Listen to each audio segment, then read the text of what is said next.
Assalamu alaikum, and you can say good evening or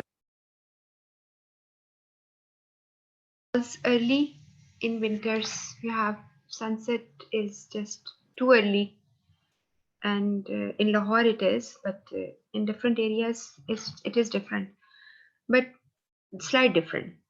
I mean, slight difference is there, but mostly the day is the same.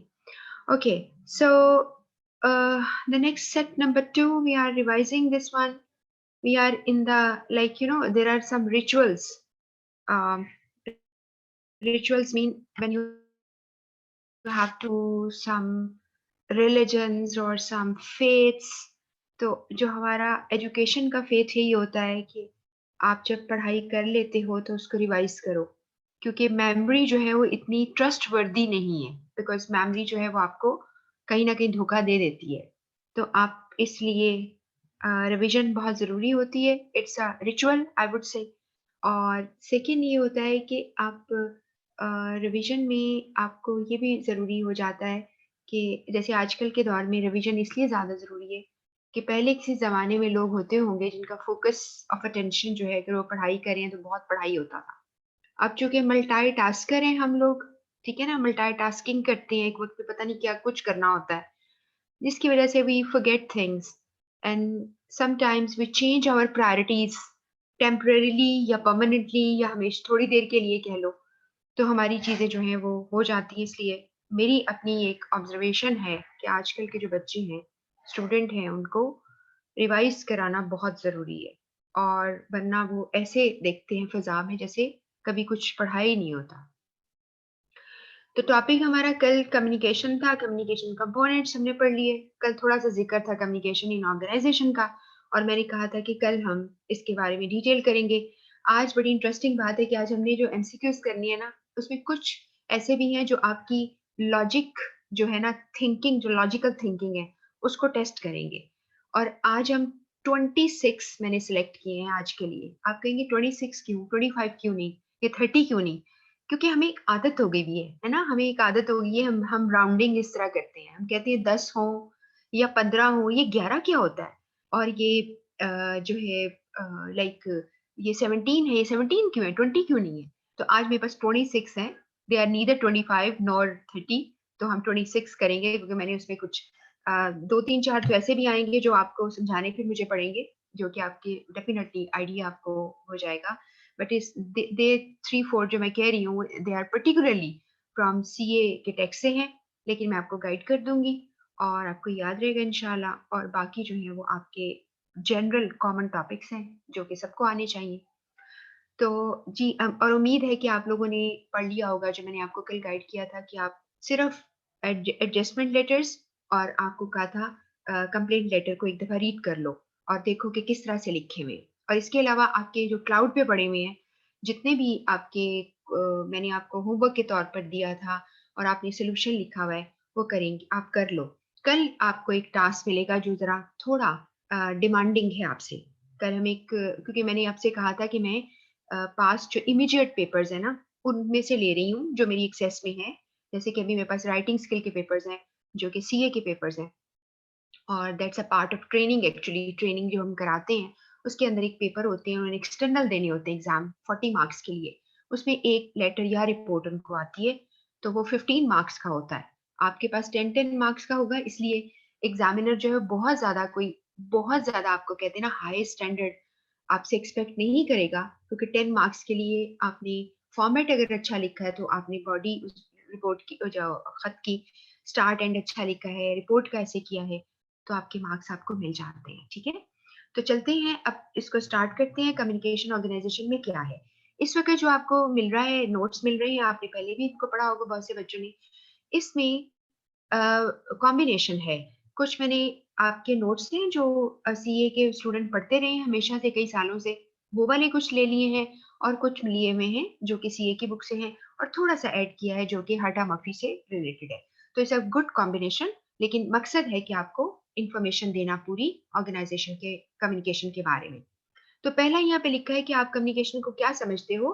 तो second paragraph में लिखा है, we define organization communication as sending, receiving of messages among interrelated individuals. Within a particular environment. ज़ाहिर-सी बात है अगर एक particular environment है, एक प्रोडक्शन यूनिट है या एक जो है लॉजिस्टिक के लोग हैं, प्रोक्योरमेंट ऑफिसर है वो, तो वो उनकी अपनी-अपनी एनवायरनमेंट की सेटिंग में इंडिविजुअल आपस में इंटर रिलेटेड होती हैं और वो बात करते हैं। और सेटिंग या किसी सेटिंग के अंदर to achieve individual and common goals, ना सिर्फ इंडिविजुअल गोल्स उनके होते हैं। अब चाहे इंडिविजुअल गोल्स जो होते हैं ना, वो ये नहीं होता कि जी आप अपनी पर्सनल गोल्स इसे कहो, पर्सनल नहीं कह सकते इसे, क्योंकि पर्सनल गोल्स तो होंगे तो वो आपको बहुत ही बना देंगे, सेल्फिश बना, तो ऑफिस के लिए काम नहीं करे बल्कि अपनी पर्सनल एंड्स के लिए कर रहे हो। यहाँ इंडिविजुअल से मुराद है कि हर बंदा आंसरेबल है और कॉमन गोल है जो सारे मिलकर कलेक्टिवली हासिल करेंगे। और यहाँ आगे लिखा है organization communication is highly contextual and culturally dependent. ये थोड़ी गहरी बात है। ये कॉन्टेक्चुअल है, यानी जो माहौल होता है, जिस चीज की जरूरत होती है, उसके मुताबिक अपनी ऑर्गेनाइजेशन में हम कम्युनिकेशन को प्रमोट करते हैं। और कल्चरली डिपेंडेंट इसलिए है कि हर एक कंपनी का, ऑर्गेनाइजेशन का अपना कल्चर है, अपने रिवाज हैं, अपने नॉर्म्स हैं, ठीक है? NORMS हम वर्ड यूज़ करते हैं, हमारे नॉर्म्स हैं और उस पर वो डिपेंडेंट होते हैं और जैसा कल्चर है, वैसे ही लोग वहाँ पर कम्युनिकेट करते हैं और बिहेव करते हैं। उसके बाद कम्युनिकेशन एट ऑर्गेनाइजेशन लेवल में इसका 2-2 लाइनें मैं पहले पढ़ूँगी, जो चीज़ें इंपॉर्टेंट है फिर वो करा दूँगी। All managerial function like planning, organizing, directing, coordinating, controlling, ये सारे काम तब होते हैं जब आपकी परफॉर्मेंस अच्छी होएगी या वेल परफॉर्म्ड होंगे, जब आपने क्या किया है, आपने कम्युनिकेशन अच्छी की है। तो एक एक मैनेजर के काम प्लानिंग करना है, चीज़ों को ऑर्गेनाइज़ करना है, डायरेक्ट करना है, कोई डायरेक्शन देनी है, कोऑर्डिनेशन लेनी है दूसरे मैनेजर्स के साथ, कंट्रोल करना है चीज़ों को, तो ये आपका इसमें काम होगा। इससे आगे पैरा में लिखा हुआ है the process of communication takes makes it possible for managers to carry out their task and responsibilities. आगे बाकी सारी पढ़ लेना, उसमें उन्होंने ये लिखा हुआ है कि चाहे वो ओरल कम्युनिकेशन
जी, ये आई डोंट नो किस वजह से इंटरप्टेड थी, ये डिस्कनेक्ट हो गई थी क्लास। मैं वहीं से आपके साथ कंटिन्यू करती हूँ। अ, जो टॉपिक तो हम बात कर रहे थे कम्युनिकेशन मैनेजर्स जो हैं they are supposed to have responsibility, और वो अच्छा कम्युनिकेशन वाला जो मैनेजर है, उसको पता है कब कैसे बात करनी है, कौन सा चैनल यूज़ करना है, ठीक है? उसके बाद अगला जो पैरा है, अगर आपको जब रिवीजन कर रहे होते हो, तो हमेशा याद रखो कि बाज़ औक़ात बड़े थिक बड़े-बड़े पैराग्राफ्स होते हैं। उसकी सिर्फ़ एक फर्स्ट लाइन भी पढ़ लो तो यू अंडरस्टैंड कि इसके अंदर क्या होगा।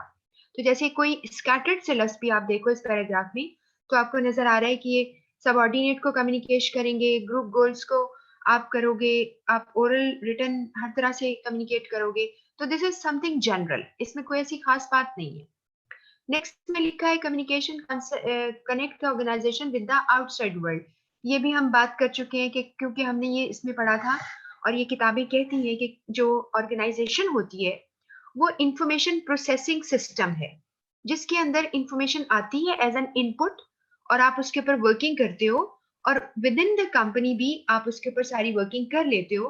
तो sometimes you have an output, उसका एक बाहर आपको रिजल्ट नजर आता है बहुत से तरीकों से।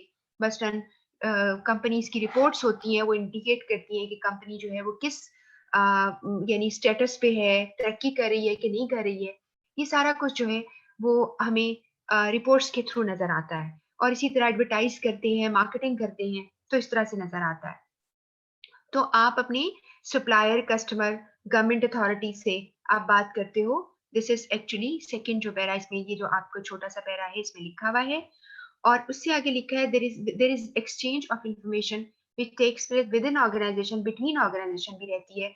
और क्योंकि एक ऑर्गनाइजेशन कई दफ़ा दूसरी ऑर्गनाइजेशन पे डिपेंडेंट होती है। मिसाल के तौर पर कुछ लोग हैं जो अ, क्रेडिट पे आपको देते हैं, सामान देते हैं, या क्रेडिट पे आप यानी क्रेडिट अप्लाई किया होता है आपने वैसे ही, तो एक दूसरे पे आप डिपेंडेंट होते हो तो चलते हो, ठीक है? इसके बाद जो थर्ड नेक्स्ट पैरा है इसमें, जिसमें हेनरी मिंट्सबर्ग का नाम इसका है। इसका नाम है हेनरी मिंट्सबर्ग। इसके बारे में लिखा है कि large share of managerial time is devoted the activity of communication. और मिंट्सबर्ग ने कहा, मैनेजमेंट थ्योरीज ने कहा, डिस्क्राइब किया मैनेजर की job, three type of role होते हैं। एक इसका इंटरपर्सनल रोल होता है, लोगों के साथ बात करना। इंफॉर्मेशनल रोल होता है, जब वो लोगों को इंफॉर्मेशन पास ऑन करता है। एंड डिसीजनल रोल होता है उसका, यानी तीन रोल्स उसके होते हैं, जब वो क्या करता है, डिसीजन करता है। और आपको ये भी पता है कि जो डिसीजन अकेला मैनेजर नहीं कर सकता, बल्कि वो इन्फॉर्म्ड डिसीजन करता है। इन्फॉर्म्ड डिसीजन का मतलब ये होता है कि जब वो लोग उनको उसको इंफॉर्मेशन देते हैं, उसकी बेस पर वो डिसीजन कर सकता है। तो ये जो आपको मैंने भी बात बताई है, ये आप याद रखिएगा कि मैनेजर के तीन रोल हैं। एक उसका रोल है मैने जो इंटरपर्सनल, के लोगों को लेकर चलना है उसने। और ये मैं थोड़ा सा बड़ा साइज करने लगी हूँ ताकि आपको बिल्कुल क्लियर नजर आए। और इसके अलावा मैनेजर की उसके अलावा वो इन्फॉर्मेशन देता है, उसका काम है। और फिर वो लोग रिपोर्ट बैक करते हैं, उसकी बेस पर उसने नेक्स्ट डिसीजन लेने होते हैं, ठीक है? और इस सारे कामों के लिए the person should be a good communicator, ये इसके अंदर लिखा है। इसके बाद है why communication has gained importance in modern scenario. आज के दौर में क्यों हो गई है? अब आप यूँ देख लें कि मैं हैरान होती हूँ कि लोग किस तरह चुप ही नहीं रहते। ग्रुप के ग्रुप बातें कर रहे हैं हर वक़्त। मुझे ऐसे लगता है बाज़-औक़ात, मेरा अपना एक इमेजिनेशन है कि हमारी आवाज़ें सारी, कहते हैं लोग, कि ख़ला में जा के जमा हो रही हैं, ठीक है? और मैं कहती हूँ कि कितना ज़्यादा शोर होगा, कि क्या-क्या आवाज़ें आती होंगी, कि लोग आम तौर पे पहले लोग बैठ के किताब भी पढ़ लिया करते थे। अब कहाँ कॉन्सेप्ट रह गया है? अब तो बस हर वक़्त इंटरनेट के ऊपर। कभी कुछ हो रहा है, कभी कुछ हो रहा है। मैंने एक लड़के से पूछा जी, शायद मैंने पहले भी बताया हो, कि बेटा आप फिज़िकल क्लास शुरू हुई कि आप क्या कर रहे थे लॉकडाउन में? कहता बस पढ़ाई भी कर लेता था, साथ में टिकटॉक करता था। माशाल्लाह! मैंने कहा ज़बरदस्त, आपकी क्या बात है। तो यानी क्या-क्या शौक बच्चों ने और लोगों ने पाले हुए हैं। यूट्यूबर्स हैं, हर जगह फिर रहे हैं अपना लेकर, और बना रहे हैं। आई डोंट नो क्या हो गया लोगों को। अच्छा जी, यानी उनकी जो स्क्रीन प्रेज़ेंस है ना, वो उनको बहुत चाहिए। इसके बाद हमने यहाँ पर देखा कि आजकल के दौर में क्यों चाहिए, इसके बड़े-बड़े पॉइंट्स हम ज़हन में रखेंगे। ग्लोबल बिजनेस एनवायरनमेंट है। अब ऑर्गेनाइजेशन अपनी कंट्री के अंदर सिर्फ नहीं फ्लरिश कर दूसरी ऑर्गेनाइजेशन जो है दूसरे कंट्रीज में उनके साथ कनेक्टेड है, अपना बिजनेस वहां पे फैला रहे हैं, लोग अपनी आउटलेट्स खोल रहे हैं, तो ग्लोबल बिजनेस एनवायरनमेंट बन चुकी है। इसके बाद है लार्ज स्केल ऑपरेशंस, यानी इसका मतलब है कि उनका बड़ी बड़ी इकोनॉमीज के जो बड़े बड़े साइज की ऑर्गेनाइजेशन हैं जो काम कर रही हैं, उसमें उनको बहुत ज्यादा कम्युनिकेशन चाहिए, क्योंकि यहाँ पर एक टर्म यूज हो रही है, आपको ये याद रखनी है, डिसेंट्रलाइजेशन। ये पहले पढ़ी है हमने, लेकिन सिर्फ एक दफा दोबारा से आपके दिमाग में ये रहे कि आपने डी इतनी बड़ी स्केल की ऑर्गेनाइजेशन जो है वो अकेला एक बंदा या कुछ बंदे नहीं संभालते, वो उसको डिसेंट्रलाइज कर देते हैं। हर यूनिट को कहते हैं कि वो अपना अपना तौर पर यानी वो अपने अपने तौर पर डिसीजन करते हैं। ये अजान सिर्फ हो जाए 1 मिनट।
जी, मैं इसको हाईलाइट भी साथ करी थी, एक डिसेंट्रलाइजेशन हो गई आपकी। यहाँ पर अगला जो पॉइंट आ रहा है ना, उसमें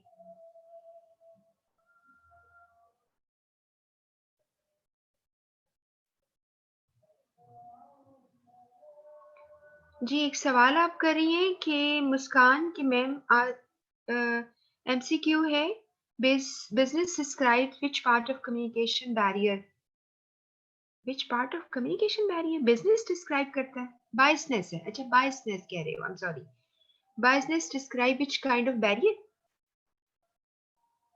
मुझे बात नहीं इसके इसकी व्हिच पार्ट ऑफ कम्युनिकेशन से क्या मुराद है आपकी, मुझे नहीं समझ आ रहा question. Biasness describe which part of communication, देखो बायसनेस जो है आप अपनी एक किस्म का फीडबैक है ना आपका, आप इंफॉर्मेशन अगर लेते हो और उसके ऊपर बेस करके बनाते हो, फीडबैक होगा आपका। बायसनेस बायसनेस होता है न्यूट्रल ना रहना, बायसनेस का मतलब है आप न्यूट्रल नहीं हो, आप फेवरेटिज्म की तरफ चले गए हो। हाँ जी, इसका ये मतलब होगा कि ये आपकी, अब मुझे आंसर नहीं पता क्या है उसके अंदर, लेकिन आप या तो मुझे टेक्स्ट कर देना ये क्वेश्चन पूरा, तो मैं आपको आंसर बता दूंगी। लेकिन बायसनेस का मतलब होता है कि आप न्यूट्रल नहीं है, आपकी जो है ना डिसीजन जो है या आपकी अप्रोच जो है किसी के लिए या पॉजिटिव है या नेगेटिव है, आप न्यूट्रल नहीं है, इसका मतलब है। अच्छा जी, अगला पॉइंट है क्यों बात हम कर रहे हैं कि कम्युनिकेशन के लिए, ऑर्गेनाइजेशन के लिए कम्युनिकेशन क्यों जरूरी है। अब टेक्नोलॉजिकल एडवांसमेंट आ गई है, इसमें कहाँ चाहिए आपको कम्युनिकेशन। इसके लिए लिखा है, अगर आप एक नई चीजें दुनिया में लेकर आते हो, newer ways of doing things, आपने मिसाल के तौर पर टेक्नोलॉजी एडवांस हो गई है, आपने वीडियो कॉल करनी है, आपने लोगों को अपने अपने डेस्क पे बैठना है कि काम करें, तो उनको कम्युनिकेट भी तो करना पड़ेगा, तभी वो भी आपको कम्युनिकेट करेंगे, इसलिए आपको चाहिए। टेक्नोलॉजी की एडवांसमेंट की वजह से नीड फॉर कम्युनिकेशन बढ़ गई है, इसका ये मतलब है। इससे आगे है रोल ऑफ इंफॉर्मेशन। अब इंफॉर्मेशन का रोल बहुत ज्यादा बढ़ गया है, उसमें लिखा है कि दुनिया बहुत बदल रही है, तकरीबन वही बात जो मैं पहले कर रही हूँ, और यहाँ पे लिखा है keep pace with the changing environment. आपने कीप पेस का मतलब है अपनी रफ्तार साथ रखना। आपने रफ्तार या अपनी जो दौड़ है साथ रखनी है चेंजिंग एनवायरनमेंट के साथ। और इसके बाद लिखा है organization have to be abreast with the latest.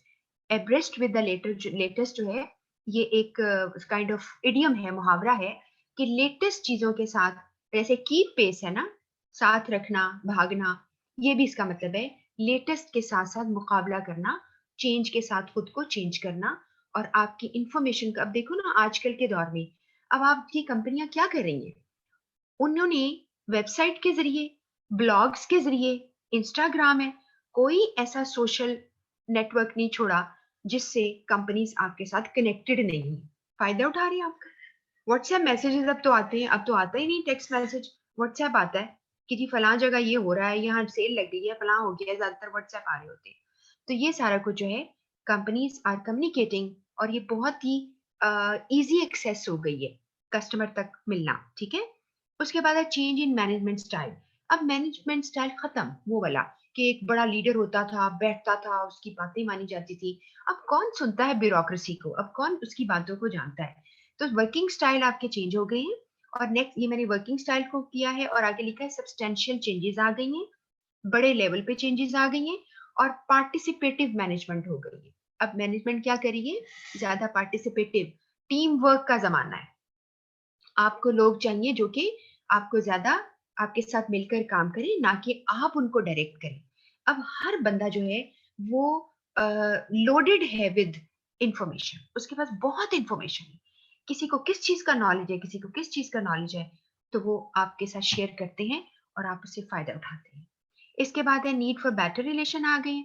उसके लिए बात क्या है, हर एक लाइन में आपको दो लफ्ज मिल सकते हैं जो आपको याद कराएं कि इसका मतलब क्या है, लेकिन ये सब जनरल बातें हैं, इस पे ज्यादा परेशान होने की जरूरत नहीं है, सिर्फ आप समझते जाओ, रिवाइज करते जाओ। यहाँ पे लिखा है workers motivated and maintaining good relation. अब आपको अपने वर्कर्स को मोटिवेटेड रखना है, उनके साथ अच्छा रिलेशन बना के रखना है ताकि मैक्सिमम आउटपुट हो, उनके अंदर से एफिशिएंसी ज्यादा से ज्यादा निकले, क्योंकि अगर वो मोटिवेटेड नहीं होंगे तो वो काम नहीं कर पाएंगे। उसके बाद यहाँ पर है इंक्रीज सोशल रोल। आपका सोशल रोल बढ़ गया है।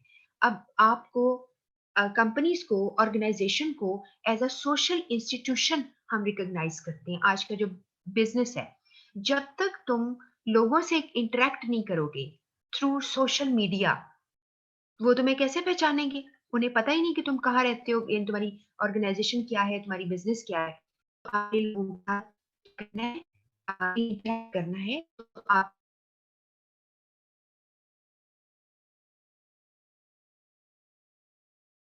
और उसके बाद है it deals with different capacity के जो लोग हैं, डिफरेंट कैपेसिटीज हैं, जैसे share holder, customer, suppliers, government के लोग, सबसे राब्ता रखना है तुमने। तो तुम्हारा तुम्हारा काम है सोशल इंस्टीट्यूशन बन जाना, रादर के तुम एक बिजनेस चलाते थे। अब जब तक के लोगों को खुश नहीं करोगे, इर्द गिर्द के लोगों को, तुम्हारी कॉन्टेक्ट्स नहीं लोगों के साथ होंगे, तो तुम कहीं फ्लरिश नहीं करोगे। आज का दौर ही कॉन्टेक्ट्स का दौर है, ठीक है। उसके बाद है रोल ऑफ आईसीटी। इसमें था कि आईसीटी जो है, इंफॉर्मेशन एंड कम्युनिकेशन टेक्नोलॉजीज का बहुत रोल है इसके अंदर। ये मजीद भी हम पढ़ेंगे। यानी इंफॉर्मेशन कम्युनिकेशन टेक्नोलॉजीज ने आपको क्या दे दिया है, जिससे आपको एक हर कहा एक लिखा हुआ था जो चैप्टर 9 मैंने आपको सीए का पढ़ाया था, इंशाल्लाह रिवाइज भी कराऊंगी। उसमें मैंने ये बताया था आपको कि जो due to this social media, आपकी जो ऑर्गेनाइजेशंस हैं उनको एक ह्यूमन फेस मिल गया है। हर ऑर्गेनाइजेशन का ह्यूमन फेस है। इसका मतलब है ऐसा लगता है कि मैं उनसे बात कर रही हूँ क्योंकि वो मुझसे बात कर रहे हैं। मुझे मैसेजेस आ जाते हैं जी, अब नई न्यू अराइवल आ गया है, ये चीजें अब डिस्काउंट पे आ गई हैं, अब फलां चीज को हम ऑफर कर रहे हैं, डिफरेंट जगहों से आपको आ जाते हैं मैसेजेस। तो वो क्या है कि लाइक दे आर कनेक्टिंग, मेरे से बात कर रहे हैं वो लोग, ठीक है। और अभी आप उनकी वेबसाइट पे जाओ, कई ऐसे होते हैं जो आपसे मशवरे भी मांगते हैं, आप देते हो। तो आईसीटी क्या है, इंफॉर्मेशन एंड कम्युनिकेशन टेक्नोलॉजीज, जो आप अपने मोबाइल फोन, अपने कंप्यूटर, अपनी जो है कोई भी डिवाइस जो है उसके साथ, लोगों के साथ कनेक्टेड हो जाते हो। ऑर्गेनाइजेशन क्या है, इसकी डेफिनेशन आपने याद करनी है। Organization is a social arrangement, यानी लोग मिलकर जब काम करते हैं उसे सोशल कहते हैं। कंट्रोल्ड परफॉर्मेंस है उनकी, लाइक इसका जो दिल चाहे नहीं कर सकता। और कलेक्टिव गोल्स हैं, सारे लोग अपने-अपने गोल्स के लिए करते हैं और इनकी एक बाउंड्री है, यानी लॉज़ हैं, रूल्स हैं, जो इसे एनवायरनमेंट से अलग करती है। ये हमने पहले भी पढ़ा है और मैंने आपको बताया था उसमें कि एक मैन्युफैक्चरिंग कंपनी, एक ग्रोसरी स्टोर, एक गोल्फ क्लब, ये 3 डिफरेंट नाम लिखे हैं। तीनों ही डिफरेंट किस्म की ऑर्गेनाइज़ेशन है। इनकी अपनी-अपनी परफॉर्मेंसेज़ हैं, अपने-अपने गोल्स हैं, अपनी-अपनी बाउंड्रीज़ हैं। और कोई किसी के अंदर क्या नहीं करता, इंटरफेयर नहीं करता। ना कोई आकर आपके अंदर इंट्रूड करेगा कि आप ये क्या कर रहे हैं। You have your own separate entity, अपना तरीके से आप चल रहे हो, ठीक है? फिर आपने एक चीज़ और याद रखनी है यहाँ पर, जो कि हर्टा मर्फी की किताब से लिखी गई है, वो है ये वाला कि communication is considered to be the lifeblood of an organization. Lifeblood of an organization, बिल्कुल ऐसे ही यहाँ लिखा है इसके अंदर कि जिस तरह ब्लड आपकी बॉडी को हेल्दी रखता है और हर जगह सर्कुलेट करता है और आपकी हर एक जो सेल है बॉडी का उसको न्यूट्रिशन देता है, यानी जिससे वो जिंदा रहता है। आपकी बॉडी के अंदर जितने ऑर्गन्स हैं उनको भी तो जिंदा रहना है ना, उनके सेल्स को भी मिलता है जो ब्लड। तो आप कम्युनिकेशन ऐसे ही हर पार्ट पर जाकर आपको ब्लड देती है, यानी यानी आपको न्यूट्रिशन देती है, आपको इंफॉर्मेशन देती है, वहां से लेती है और अच्छी इंफॉर्मेशन अच्छे टाइम पर लोगों को पहुंच जाती है। और अगर आप अच्छी कम्युनिकेशन करेंगे, इसके अंदर लिखा है अच्छी पॉलिसीज बनाएंगे या पॉलिसीज को आपने चेंज करना है, कोई आपने स्ट्रेटेजी बनानी है, वो सब कुछ आपने कम्युनिकेशन के थ्रू लोगों को देना है। बस ये इसके अंदर लिखा है। उसके बाद आपने ये सीए की बुक से है कि डिफरेंट ऑर्गेनाइजेशन एक दूसरे से क्यों फर्क होती हैं। ओनरशिप की वजह से कि कोई पब्लिक है, गवर्नमेंट की है, प्राइवेट है, लोगों की है। एक्टिविटी की वजह से वो करती क्या है, एग्रीकल्चर है, चीजें बनती हैं या जैसे एनर्जी बनती है, मिसाल के तौर पर जो हमारे घरों में बिजली जैसे आती है, इस तरह उनके टरबाइन्स हैं, वहां पे काम हो रहे हैं, ये हो सकता है, उसकी एक्टिविटी है। इसके बाद ओरिएंटेशन उसकी क्या है, प्रॉफिट कमाती है कि नॉन प्रॉफिट है। जो प्रॉफिट कमाएगी वो ज्यादातर प्राइवेट सेक्टर होगा और जो नॉन प्रॉफिट होंगी वो चैरिटीज, फिलंथ्रोपिक एक्टिविटीज वाले लोग, हॉस्पिटल्स हो सकते हैं, पब्लिक सेक्टर स्कूल वगैरह, ये सब नॉन प्रॉफिट में आते हैं। जो पैसा नहीं कमाना उनका काम, यानी अर्निंग इसलिए नहीं है कि वो पैसा किसी स्पेसिफिकली कमाए, लेकिन वो लोगों की वेलफेयर के लिए काम करती है। साइज का मतलब है कि इसके अंदर वर्कफोर्स कितनी है, कितने लोग एम्प्लॉइज हैं इसके अंदर, जोग्राफिकल लोकेशन कि ये कहाँ कहाँ मौजूद है, दुनिया में किस किस खत्ते में है। लीगल स्टेटस यानी वो रजिस्टर्ड कंपनी है, अकेला पर्सन चलाता है, पार्टनरशिप है, इनकॉर्पोरेटेड रजिस्टर्ड होगी, वो एक अपनी एज अ कंपनी उसको पहचाना जाएगा, एक पर्सन के थ्रू नहीं पहचाना जाएगा। लेकिन सोल ट्रेडर एक पर्सन होता है जिसके थ्रू कंपनी पहचानी जाती है, जिसे आप एंटरप्रेन्योर्स भी कहते हो। और पार्टनरशिप है जब मिलकर करते हैं। या इसके सोर्सेज ऑफ फाइनेंस कहाँ से आए हैं पैसे, क्रेडिट से ये चल रही है या इनके अपने पैसे हैं, इनकी टेक्नोलॉजी कितनी एडवांस है, इसमें कितना उन्होंने जो है तरीके से मशीनरियां कौन सी लगी हैं, कंप्यूटराइज सिस्टम्स हैं, सारा कुछ इस पर डिपेंड करता है कि कितनी एडवांस है। और जैसे मिसाल मैं हमेशा दिया करती हूँ टेक्नोलॉजी में कि जैसे कंट्रीज को देखो, डिफरेंट कंट्रीज की डिफरेंट टेक्नोलॉजीज हैं। अगर आप कहें कि जी अमेरिका जैसा कंट्री है उसमें कितनी टेक्नोलॉजी एडवांस है, और और कोई कंट्रीज आप देख लो, ऑस्ट्रेलिया कनाडा देख लो, कितनी एडवांस यहाँ पे टेक्नोलॉजी है। उसको कंपेयर अगर सारी से करो तो दो बड़े कंपैरिजन आपको नजर आते हैं। एक आपको साउथ कोरिया, नॉर्थ कोरिया, दोनों ऐसे ही हैं जैसे तस्वीर के दो रुख होते हैं ना। नॉर्थ कोरिया वाले बिल्कुल सोए में हैं, उनकी किसी जगह टेक्नोलॉजी नहीं है, उनके यहाँ इंटरनेट यूज नहीं होता, और साउथ कोरिया देखिए कहाँ से कहाँ पहुंच गया है। तो ये जो है टेक्नोलॉजी का फर्क ऑर्गेनाइजेशन में भी होता है। फिर एक सवाल आपको अभी जो मैंने कल भी आपको कराया था कि व्हाई डू ऑर्गेनाइजेशन एग्जिस्ट, क्योंकि नंबर वन यहाँ पर है कि यहाँ पर ये जो बुलेट्स हैं ये मैं पढ़ रही हूँ कि इंडिविजुअल जो लिमिटेशन है उनको ओवरकम किया जाता है। इंडिविजुअल लिमिटेशन का मतलब है कि मैं अकेला सारे काम नहीं कर सकता, फिजिकली मेंटली।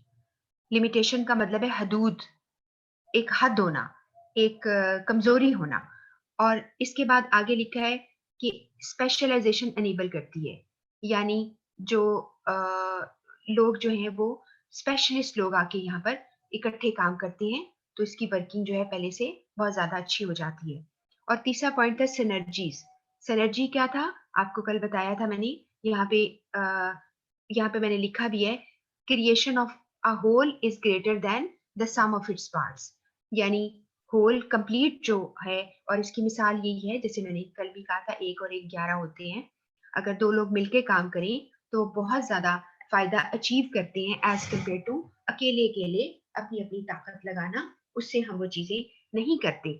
ऑर्गेनाइज़ेशन जो है वो सिनर्जीज़ को क्या कर रही है, वो एनेबल कर रही है। यानी उससे लोग जो हैं मिलकर काम कर रहे हैं, जिसमें मुख्तलिफ स्किल्स के लोग और मुख्तलिफ स्पेशलाइज़ेशन के लोग जो हैं वो काम करते हैं।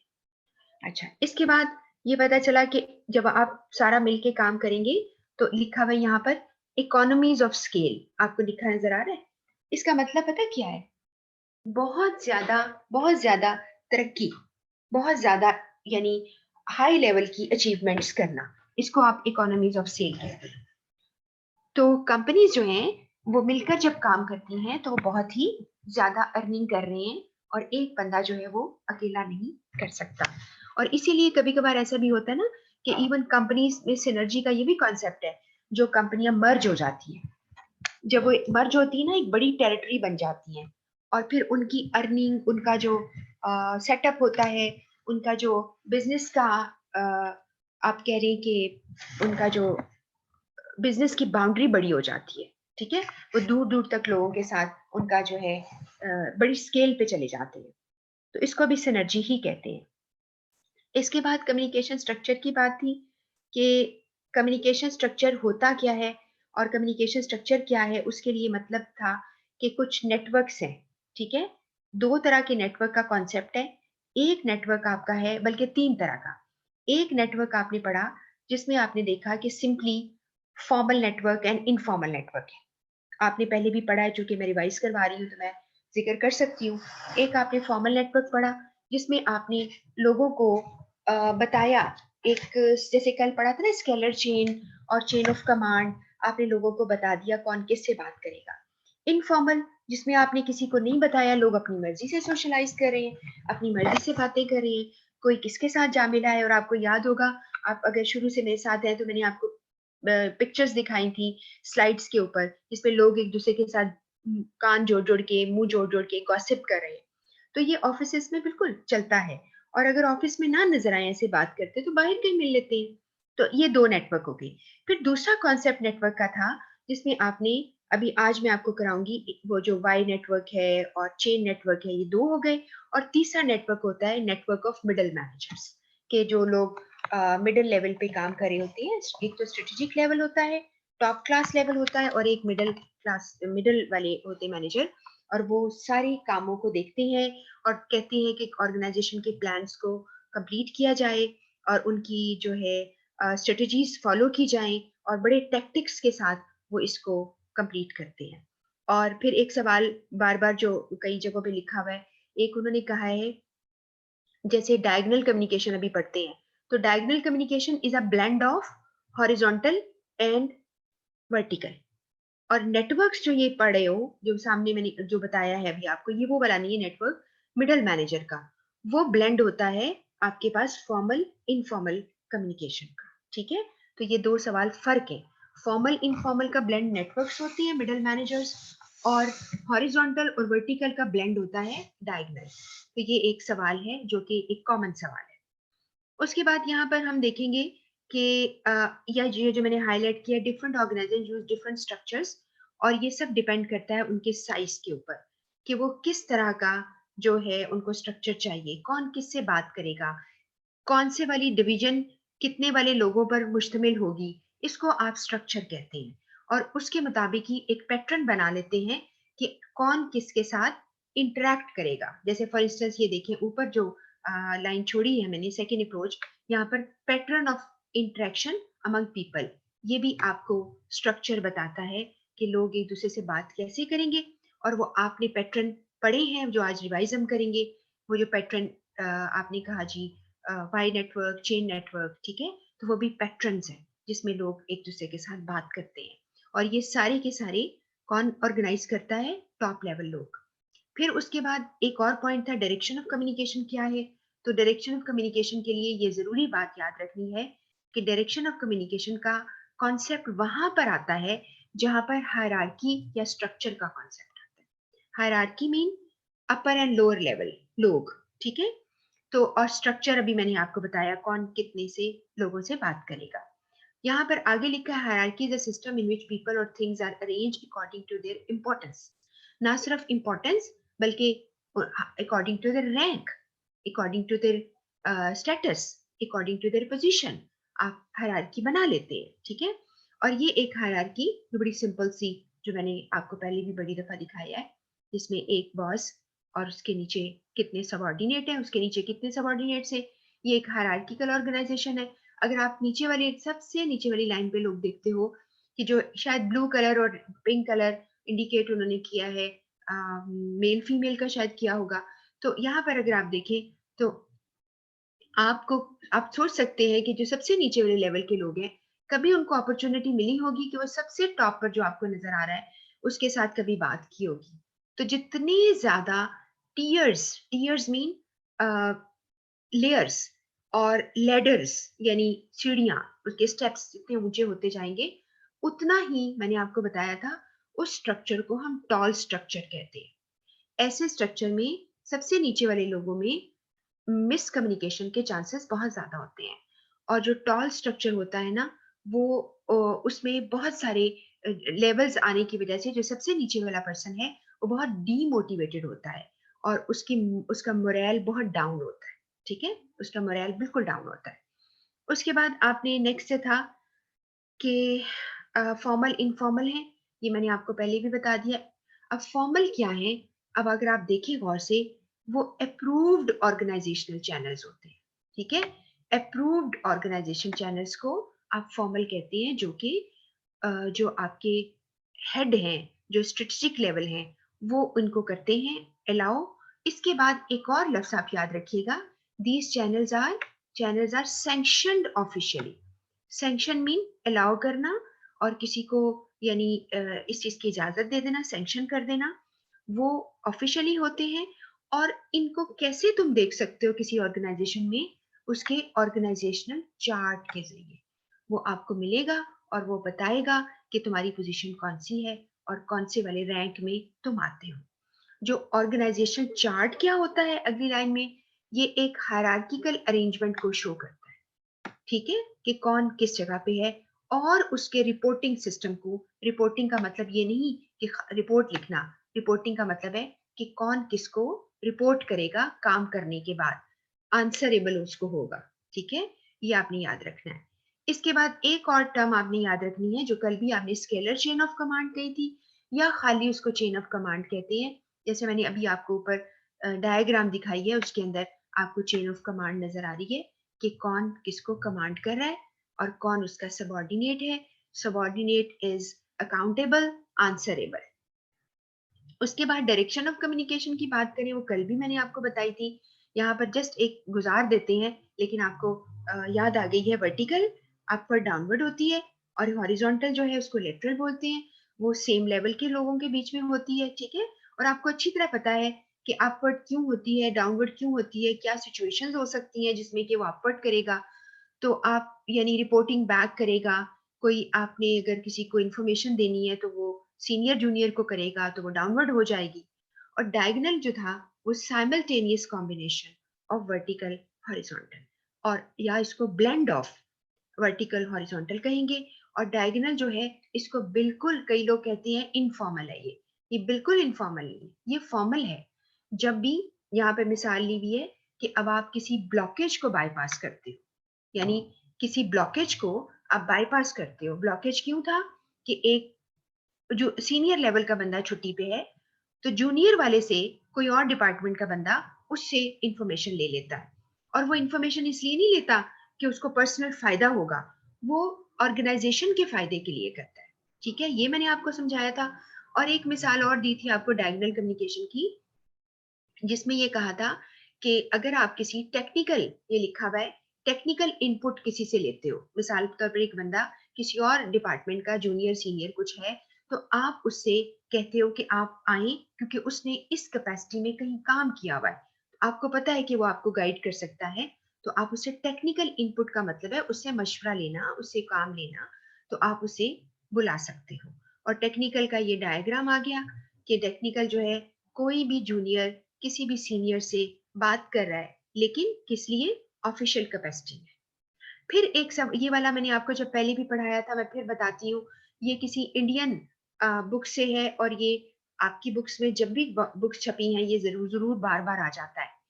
इसमें ये लिखा हुआ है कि जो वर्टिकल कम्युनिकेशन डाउनवर्ड होती है उसके चैलेंजेस बहुत ज्यादा है, क्योंकि डाउनवर्ड में ये जो सेकंड आपको हाईलाइटेड नजर आ रहा है इसमें चैलेंजेस का वर्ड नजर आ रहा है। बहुत से चैलेंजेस हैं और चैलेंजेस को आप प्रॉब्लम भी कह सकते हो। वो प्रॉब्लम ये है और ये है बड़ा इंटरेस्टिंग सा, और आपको याद भी आ गया होगा, आपने पहले पढ़ा हुआ है कि सबऑर्डिनेट जो है वो डरते हैं बात करते हुए कि यहाँ पर लिखा है senior would not be interested, क्योंकि सीनियर जो है मेरी बात में, मेरी इंफॉर्मेशन, मेरी ओपिनियन में बिल्कुल इंटरेस्टेड नहीं होगा, क्योंकि वो हाई लेवल का है, इसलिए मुझे उससे बात करते हुए घबराहट है। तो आप क्या होगा, अपवर्ड कम्युनिकेशन नहीं हो पाएगी। फिर दूसरा आपने देखा सीनियर, मैं सोचता हूँ जूनियर सोच रहा है कि सीनियर बहुत बिजी है और वो कोई इंफॉर्मेशन ओवरलोड का शिकार है। मैंने आपसे कहा था इंफॉर्मेशन ओवरलोड भी एक इंपॉर्टेंट टर्म है, ये बार बार आ जाती है किसी न किसी जगह पे। इंफॉर्मेशन ओवरलोड का मतलब है कि एक वक्त में बहुत सारा इंफॉर्मेशन होना जिसके साथ आप इंसाफ नहीं कर पाते। ठीक है, तो सीनियर जो है वो पहले से बिजी है, उसके पास वो इंफॉर्मेशन ओवरलोड का शिकार है, और मेरी बात मजीद ऐड कर देगी मसला, इसलिए मैं नहीं बात करता, दूसरा मसला आ जाता है। और तीसरा है कि मैं reporting of a problem, communication of a grievance. Grievance का लफ्ज बड़ा कॉमन है, इसकी मीनिंग आपको आनी चाहिए। ग्रीवेंस का मतलब है मसाइल, शिकायत, कंसर्न्स, आपकी जो चीजें आपके लिए इंपॉर्टेंट है, आपको तकलीफ दे रही हैं, आपने उन शिकायत को अगर उनके पास लेकर गए तो वो इंटेगोनाइजिंग का मतलब है उसको इरिटेट करना, अपसेट कर देना। वो इरिटेट हो जाएगा, अपसेट हो जाएगा, ऑपोजिट आपके सोचना शुरू कर देगा, यानी आपके मुखालिफ हो जाएगा और डिसअपॉइंटिंग हो जाएगा। तो वो जैसे मैंने मिसाल से आपको पढ़ाते वक्त शायद बताया था कि सोचते हैं लोग कि देखो ये आ गया है, जब भी इसके पास कोई खबर होती है बुरी ही होती है, और लोग उसको मनहूस कहना शुरू कर देते हैं कि देखो मनहूस आ गया, इसके पास खबर है। तो ये यहाँ पर वो कहता है कि why should I be the communicator of a news which is upsetting और irritating my boss, why should I give disappointing news. तो वो इसलिए सीनियर को नहीं बताता, तो बात जो है वो नीचे रह जाती है। लेकिन ये जो बात का ऊपर तक ना जाना और सीनियर्स को इस तरह के बिहेव करना और लोगों को ओपन डोर पॉलिसी ना प्रोवाइड करना, इससे बहुत ज्यादा ऑर्गेनाइजेशन में नुकसानात हो जाते हैं। बाजू का इतनी इंपॉर्टेंट खबर होती है कि डरते हुए अगर जूनियर नहीं बताता तो क्या होता है, आपके बहुत से नुकसानात हो जाते हैं। उसके बाद है सबऑर्डिनेट में फियर दैट एफर्ट बताएगा, तो यहाँ पर सेकेंड लाइन में लिखा है कि उसके कॉलीग्स, साथी, वो समझेंगे कि getting closer to senior and seeking favours, कि मैं उनके क्लोज जाना चाह रहा हूँ, शायद मैं उनसे फेवर लेना चाह रहा हूँ। और जो हमारे देसी लोग क्या कह देते हैं कि ये बॉस का चमचा है, तो वो कहता है कि I don't want to have a title of boss चमचा, so I won't be staying away, मैं कोई खबर नहीं दूंगा। ठीक है, तो ये कुछ मसाइल हैं जिसकी वजह से अगर आपको ऐसा सवाल आता है तो लॉजिकल आपने पढ़ के जवाब देना है कि हाँ ये मसला हो सकता है, लेकिन कोई बंदा अपने पर्सनल पॉइंट ऑफ व्यू से किसी को ऐसा नहीं कि नहीं बता रहा हो। ठीक है, समझ के बात को। इसके बाद है कम्युनिकेशन नेटवर्क आ गए। इसमें आपने देखना है कि डिफरेंट फ्लो, जैसे मैंने आपको पहले भी बताया था ना कि डिफरेंट आपके पाथवेज बन जाते हैं जिससे लोग बातें करते हैं, वो आगे भी जाके इसी में ही आएगा। इसी तरह आपने किस तरह से लोगों को एक दूसरे के साथ कनेक्टेड करना है, ये जो मैंने पार्ट लिखा हुआ है इंटरनल कम्युनिकेशन, एक्सटर्नल कम्युनिकेशन, जिसमें आप ये बातें रिपीट हो रही हैं, ये आपकी जो आईसीएमए वाली बुक है, सपोर्टिंग बुक, उसके अंदर से ये कुछ लिया है मैंने, आपको कहा था एक दफा बस रीड कर लेना, ये बहुत इंपॉर्टेंट नहीं है। इसमें है कि डे टू डे एक्टिविटीज के लिए इंटरनल कम्युनिकेशन होती है, वो आपको पहले मैंने बता दिया। और यहाँ पे लिखा है एक्सटर्नल कम्युनिकेशन में, अभी भी मैंने आपको बताया, गवर्नमेंट के लोग बैंकों से बात करते हो, प्रेस या लॉबी ग्रुप। जो लॉबी ग्रुप होते हैं ना, ये लॉबी ग्रुप कोई भी जो आप समझ लें कि ऐसी जमात है, ऐसी ग्रुप है लोगों का जो इन्फ्लुएंस करता है आपके डिसीजन पर। आमतौर पे ये पॉलिटिकल होता है कि जी एक असर, लोग कहते हैं ना, एक लफ्ज होता है उर्दू का, बहुत ही असर रसूख वाले लोग होते हैं। यस, मेरे ख्याल में सही बोल रही हूँ। तो the people who can influence your opinion, people who are a part of a lobby group, जो आपके बड़े बड़े डिसीजन होते हैं, गवर्नमेंट में भी होती है, गवर्नमेंट लेवल पर, प्रोविंशियल लेवल पर, तो आपने उनसे भी बात करनी होती है। और इसी तरह ये कम्युनिकेशन, इसके अलावा आप बाकी जो लोग होते हैं और स्टेक होल्डर्स हैं, बैंकर्स हैं, गवर्नमेंट के लोग हैं, लेजिस्लेशन के, उनसे बात करनी होती है। इसके बाद कम्युनिकेशन नेटवर्क की एक और डायमेंशन जो मैंने आपको लिख के दिया था कि ये आपने पढ़ लेनी है, क्योंकि ये सीए की बुक में है। यू नेवर नो, बहुत सारे टीचर्स पढ़ा रहे हैं फिजिकल क्लासेस में भी वहां से, तो वहां से कोई सेट होके ये आ जाए। क्योंकि बाजू का ऐसा होता है कि आप जब हमें इंस्ट्रक्शंस दी जाती है पेपर बनाने की, तो बाजू का ऐसा होता है कि अगर कोई स्पेसिफिक बुक ना हो, यानी इंग्लिश ऑथर ऑथर की बुक्स तो हैं आपको, यानी रिकमेंड हुई हुई, तो कई दफा लोग ये स्पेसिफाई कर देते हैं कि जी फला आप बोर्ड की बुक जो है फॉलो कर सकते हैं। तो इस तरह जो सीए की बुक है वो सबसे क्लोज है इस वक्त, जो कि अभी वो अवेलेबल है, जो मैं देखती हूँ। आप लोगों के एग्जाम है या पिपफा के एग्जाम होते हैं, उसमें भी उसी को कंसिडर किया जाता है। तो इसलिए मैं आपको कुछ वहां से साथ साथ बताती हूँ, और मेरा हाल इतनी दफा आपने पढ़ लिया है तो आपको प्रॉब्लम नहीं होगी। यहाँ मैंने अंडरलाइन किया हुआ है, हाईलाइट किया पाथवेज, यानी आपने वो कनेक्शन बनाए लोगों के। जिस तरह मैंने आपको जब पढ़ाया था तो सिखाया था कि आसमान पे जिस तरह सितारे होते हैं, आप उनको कनेक्ट करें तो एक तस्वीर सी बन जाती है। बिल्कुल ऐसे ही आपने लोगों को डिपार्टमेंट्स में या उनको बताया कि तुम किससे जुड़े हुए हो, तुम किसके साथ कनेक्टेड हो, तुम्हारा लाइन मैनेजर कौन है। लाइन मैनेजर कौन होता है? जो आपका इमीडिएट बॉस होता है। जो मेरे से ऊपर होगा मेरा लाइन मैनेजर होगा, उससे ऊपर उसका लाइन मैनेजर होगा। तो जब आपको ये लाइनें बनाकर दिखा दी आपको, तो उसको पाथवेज कहते हैं। जिस तरह के सितारों के हम डिजाइन बना लें, जिस तरह मैंने आपको बताया था कि आपके जोडियक साइंस होते हैं ना, जिस तरह लोग कहते हैं कि मेरा सितारा कौन सा है, मेरा एरीज है, पाइसेस है, ये वो चीज मैंने आपको कॉन्सेप्ट के लिए बताई थी। इसका मतलब नहीं सचमुच ही होता है वो। तो यहाँ पर आपने ये सवाल आया था कि चॉइस ऑफ कम्युनिकेशन नेटवर्क, अगर आपने एक नेटवर्क बनाना है, किसने कहा है आपको ये डिजाइन ले? किसने कहा है कि आप सितारों के डिजाइन पे बनाएं? किसने कहा है कि आपको ए बी सी डी उठाकर या व्हील का लेकर उसके डिजाइन ले लें? वो इत्तेफाक की बात है कि वो डिजाइन उस तरह के मिलते जुलते बन जाते हैं। आप कहते हैं हाँ ये देखो ऐसा है, क्योंकि आपका अपना इमेजिनेशन उसको इस तरह देख रहा होता है। तो यहाँ पर था कि नेटवर्क का जो चॉइस है डिपेंड करता है नेचर ऑफ ग्रुप टास्क, कि ग्रुप जो है या लोगों का डिपार्टमेंट चलो कह लो, उनका काम क्या है, उसके काम की नेचर क्या है, वो कितने एक दूसरे के साथ कनेक्टेड है। ठीक है। उसके बाद सेकंड है extent to which group members need to communicate, और किस हद तक उन्होंने एक दूसरे को कम्युनिकेट करना है, इसको भी देखा जाता है।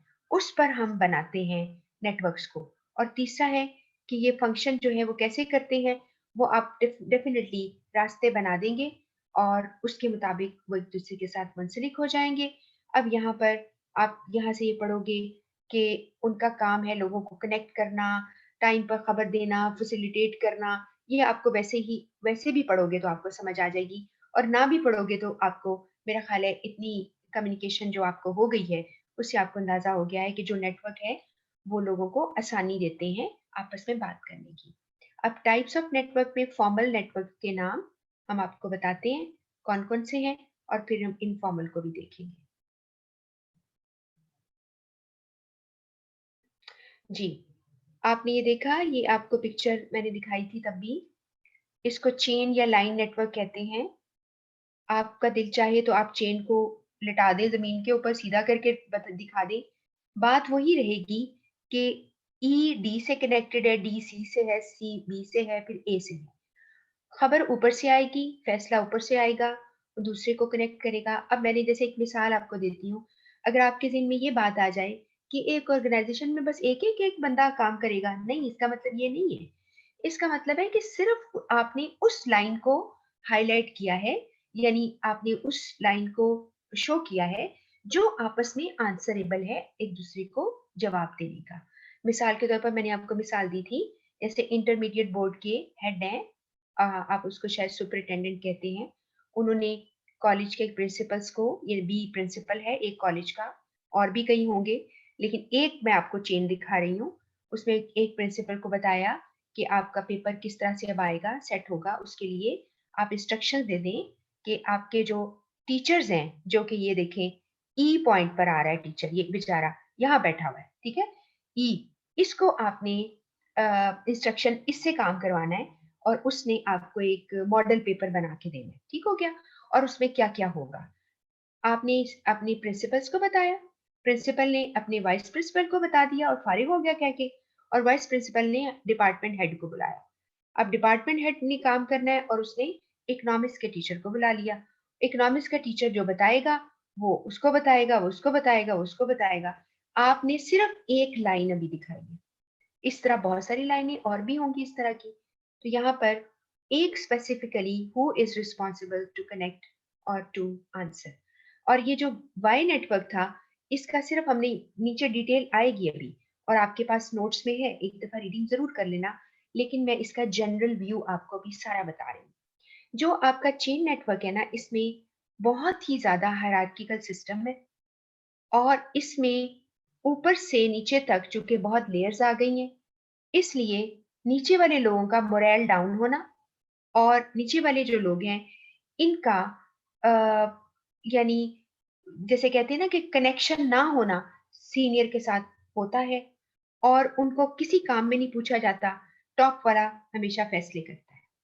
जो आपका, इसको अगर आप देखें तो ये वाई नेटवर्क और ये जो चेन नेटवर्क है मिलते जुलते हैं। सिर्फ फर्क इतना है कि एक से दो को खबर चली जाती है। वजह होगी कि दो डिपार्टमेंट, एक पर्सन जो है वो लोगों से, दो सुपरवाइजर हैं, उनसे एक जैसी इंफॉर्मेशन दी जो अपने अपने लोगों से काम करा के देंगे, लेकिन इसकी बाकी खसूसियात बिल्कुल चेन नेटवर्क की तरह होती है। उसके बाद आपके पास व्हील नेटवर्क अगर आता है, व्हील नेटवर्क में आपको ये जैसे व्हील होता है, जैसे कि कार्ट का व्हील होता है, दरमियान में और इर्द गिर्द उस पे सारे वो घूम रहा होता है। तो दरमियान में एक बॉस है, और ये हाईली सेंट्रलाइज्ड फिगर है, और ये फैसला करता है, और ये एक डिपार्टमेंट को बताता है, उससे जवाब लेता है, दूसरे को बताता है, उससे जवाब लेता है। लोग आपस में बात नहीं कर सकते। इसमें लोगों का मोरल बहुत ज्यादा डाउन होता है, क्योंकि उनसे बिल्कुल पूछा नहीं जाता, और एक बंदा जो है वो दूसरों को इतना स्ट्रिक्ट तरीके से यानी कम्युनिकेशन हो रही होती है। उसके बाद आपके पास आता है सर्कल नेटवर्क। जो सर्कल नेटवर्क है, इसका इमेजिनेशन बिल्कुल ऐसा ही है, जैसे आप एक रिंग पकड़ लें और सारे लोग रिंग पकड़ के खड़े हो जाएं, तो सारे एक ही लेवल पे खड़े हैं ना, ये बिल्कुल ऐसा ही है। और सारे लोग क्या हैं, हॉरिजॉन्टल कम्युनिकेशन वाले, लेटरल कम्युनिकेशन वाले, इसमें कोई लेयरिंग नहीं होती, सारे ही, हर बंदा बॉस है, ठीक है।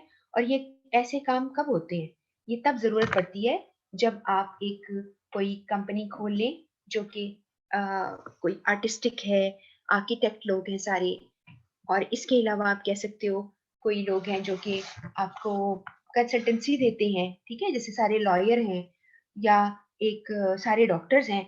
तो ऐसे में दो सारे एक ही तरह के यानी बॉसेस होते हैं।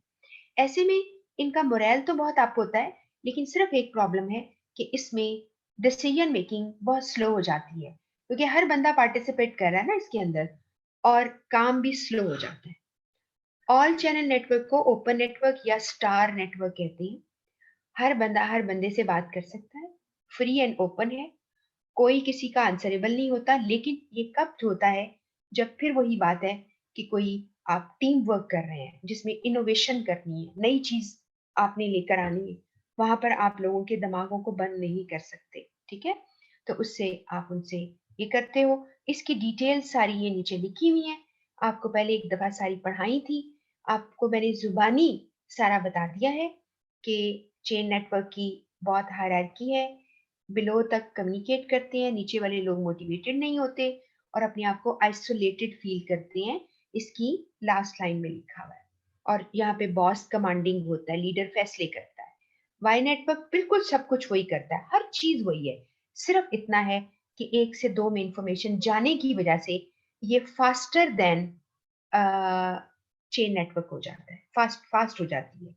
व्हील नेटवर्क जो है, ये कम्युनिकेशन तो वाकई बहुत फास्ट होगी कि एक ही बंदा है और लेकिन ग्रुप मोरल बहुत लो होता है और एक डिक्टेटर टाइप में ख्याल है, इसमें इसको कह सकते हो तुम कि एक डिक्टेटर टाइप बंदा है, वो सबको इंफॉर्मेशन देता है। सर्कल नेटवर्क जो है वो एक फ्लैट स्ट्रक्चर है, हॉरिजॉन्टल स्ट्रक्चर है और हाईली डिसेंट्रलाइज्ड है, सेकेंड लाइन में लिखा हुआ है, जिसमें लोग खुद फैसले सारे करते हैं, ठीक है। और इसमें एक दूसरे को और लेकिन डिसीजन स्लो और मोरल अप, मोरल मीन जज्बा ज्यादा होता है। ऑल चैनल में आपका काम बहुत ही स्लो हो जाता है और ये सेल्फ मैनेज टीम की मिसाल है, ठीक है। इसके बाद इनफॉर्मल स्ट्रक्चर पे आपको बहुत सवाल आते हैं, बहुत ज्यादा। इनफॉर्मल स्ट्रक्चर के बारे में, इसे ग्रेप वाइन कहते हैं। इसका कोई स्ट्रक्चर नहीं होता, ये इसको मैनेजमेंट कंट्रोल नहीं कर सकती क्योंकि उनकी कैपेसिटी में आता ही नहीं है कि लोगों को मना करें कि लोगों के जाके बर्थडे ना सेलिब्रेट करो या उनके गप्पे ना लगाओ कहीं खड़े होके, ये आप नहीं कर सकते। और ज्यादातर जो लोग जिनको सीधे रास्ते से खबर नहीं आती, वो इसको ज्यादा क्रेडिबल और रिलायबल समझते हैं। लेकिन यहाँ पर ज्यादा चांसेस है कि लोग अपनी सेल्फ इंटरेस्ट के लिए सेल्फ इंटरेस्ट को सर्व करते हैं, यानी वो उसको फ्लरिश करते हैं और इसकी ऑथेंटिसिटी कोई नहीं होती। इसमें रूमर्स फैलती हैं, अफवाहें फैलती हैं, ठीक है, गॉसिप्स लोग करते हैं। और इसके अलावा ये भी हमने देखा, यहाँ पर मैंने आपको ये बताया था कि किसी कंस्ट्रक्टिव वर्क के लिए इनफॉर्मल कम्युनिकेशन का इस्तेमाल किया जा सकता है जब आपकी मैनेजमेंट बहुत स्मार्ट है। वो कैसे? कि अगर आपने कोई चेंज लेकर आना है, कोई बड़ा फैसला कर सुनाना है, उससे पहले ज़हनी तौर पर लोगों को तैयार करने के लिए उनको ग्रेप वाइन के थ्रू खबर को फैला दिया जाता है और लोग उसके लिए मेंटली प्रिपेयर्ड हो जाते हैं। और जब वो खबर सचमुच हो जाती है तो उन्हें पहले से पता होता है। जैसे यहाँ पर ये जो ब्लॉग के अंदर मैंने आपको पहले पढ़ाया था कि एक कंपनी का नाम लिखा हुआ है, ये एक गेमिंग एसोसिएशन कंपनी है और इसने क्या किया था कि अपनी एचआर मैनेजर को, यानी फाइनेंस मैनेजर को, फाइनेंस डायरेक्टर को उन्होंने क्या करना था, डिसमिस करना था, यानी ले ऑफ देना था, यानी उसको फायर करना था, टर्मिनेट करना था। उसकी खबर पहले लीक हो चुकी थी, लोगों को पहले से पता था।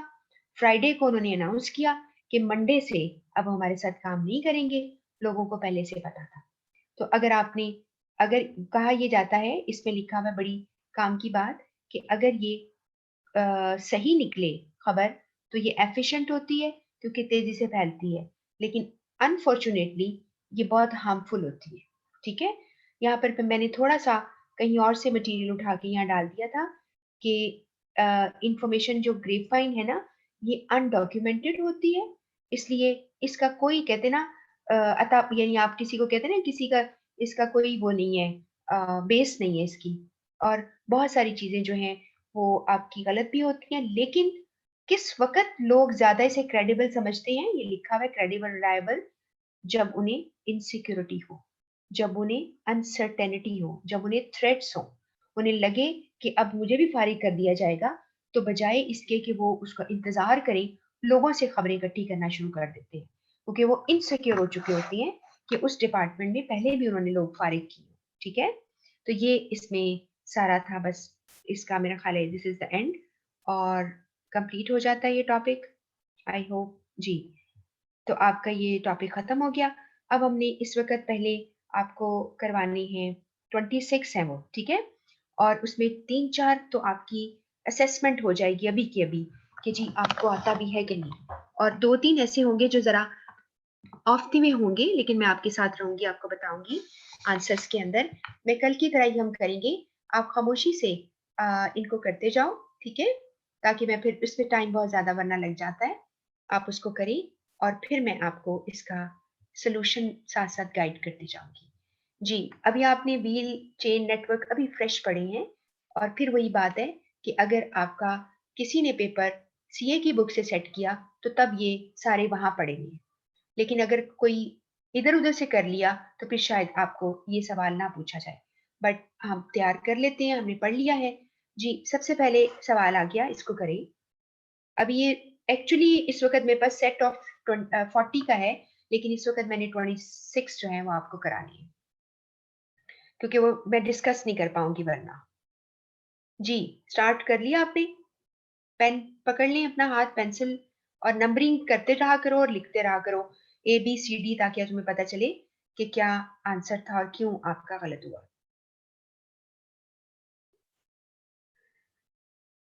जी, हो गया? ओके, क्वेश्चन नंबर 2 पे आ जाइए।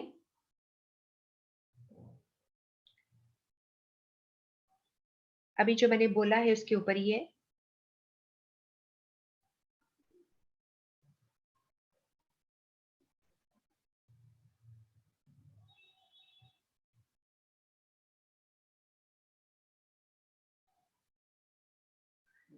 ओके। हुँ। आज अली असगर मेरे ख़्याल है काफ़ी अरसे के बाद शायद आप लाइव क्लास पढ़ रहे हो, क्योंकि आप पार्टिसिपेट ज़रूर करते हो, लेकिन अभी मुझे कुछ दिन से आपका कोई मैसेज नहीं मिल रहा था लाइव क्लास में। जी, अली असगर आपने 2 कहा है, सी, ठीक है, करते जाइए।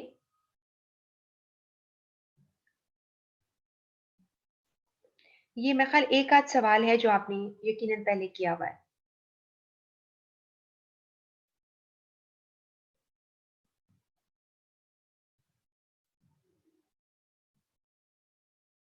हाँ, ठीक है, कह रही हैं 2D है, ओके, क्योंकि दोनों का एक ही नाम है, सही। जी, 3 पढ़िए।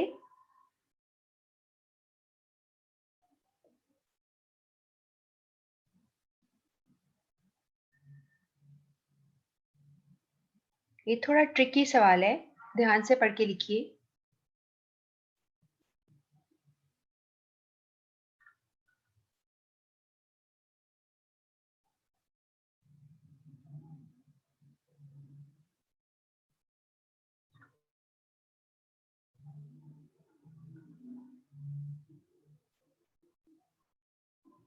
ओके, 4th पे आते हैं।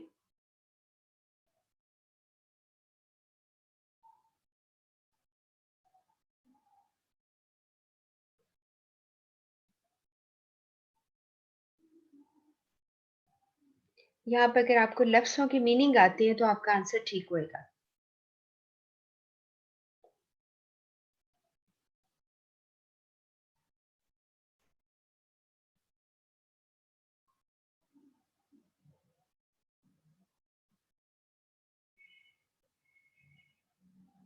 ओके, 5th वाला?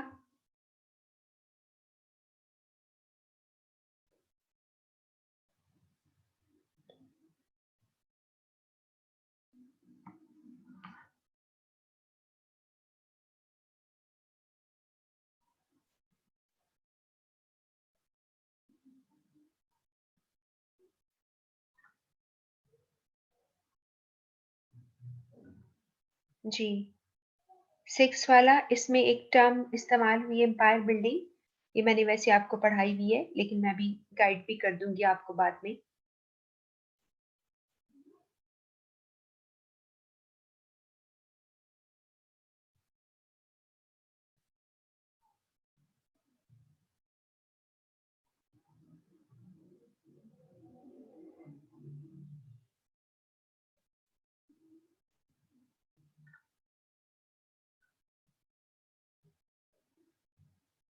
Okay, number 7।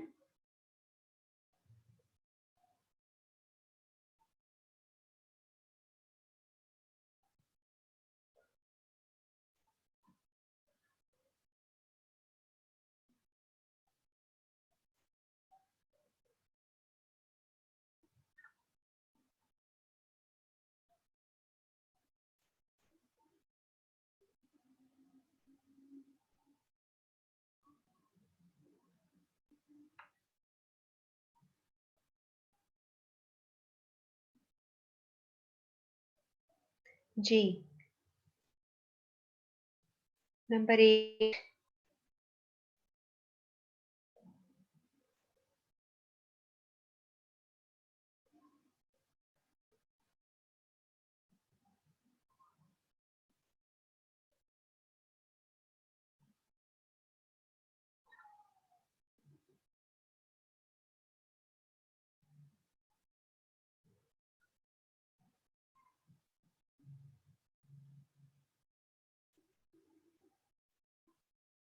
Number 9.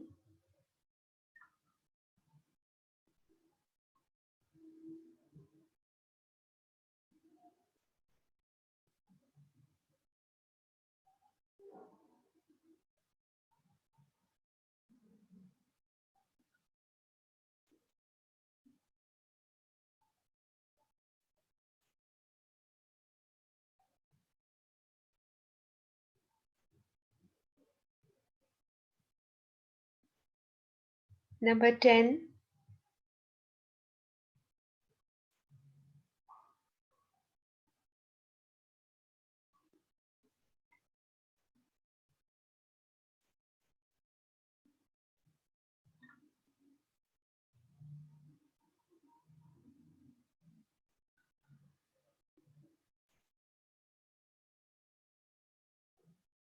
Okay.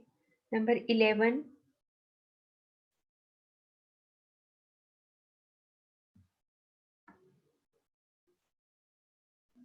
जी, 10A आप कह रहे हैं। अभी चेक कर लेते हैं, आप नोट करते जाओ, मैं आपको सारा गाइड करूँगी। उसके मेरा यही मकसद होता है कि मैं आपको साथ-साथ टर्म्स और उसके मीनिंग्स बताऊँ, ताकि आपको यही वाली टर्म और लफ्ज़ कहीं और इस्तेमाल में आएँ, तो आप इसे कर सको। अभी आपने ये टॉपिक किया है कि एक ऑर्गेनाइज़ेशन दूसरे से कैसे फ़र्क होती है।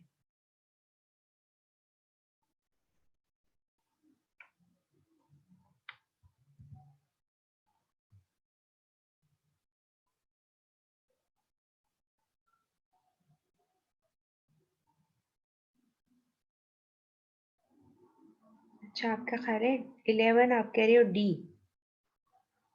अच्छा जी।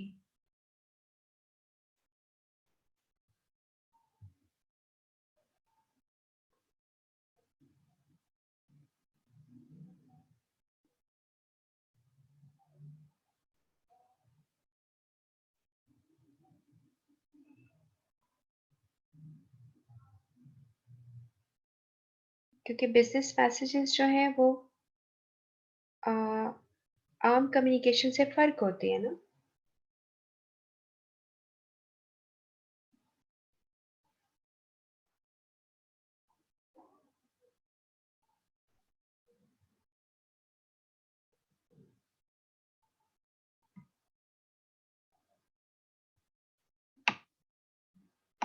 हुँ,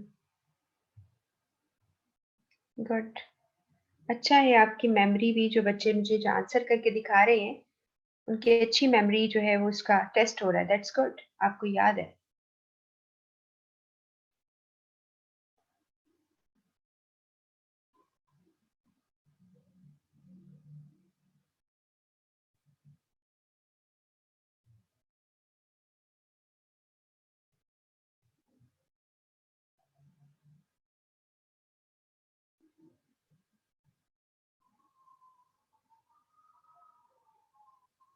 जी, 13 कर लिया आपने?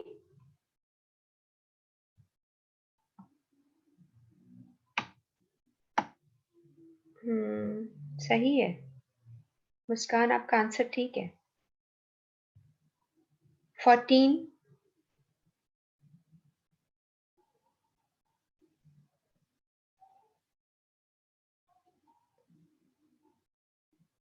आप लोगों ने अगर 1000 बीसी क्वेश्चन भी किए हुए हैं ना, उनको भी ये बहुत सपोर्ट मिल रही होगी। कुछ-कुछ सवाल उसमें से भी हैं।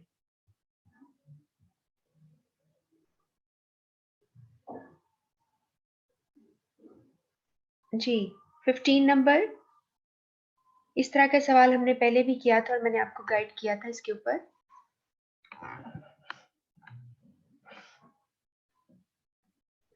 ईज़ी है ये बहुत।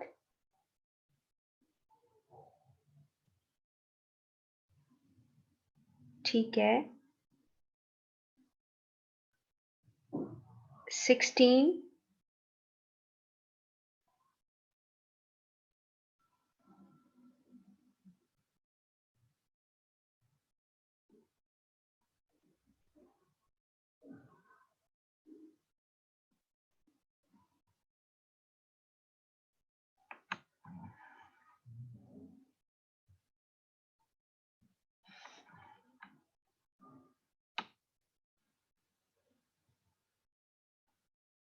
अच्छा, कुछ लोग 16 का बी लिख रहे हैं, कुछ 16 का ए।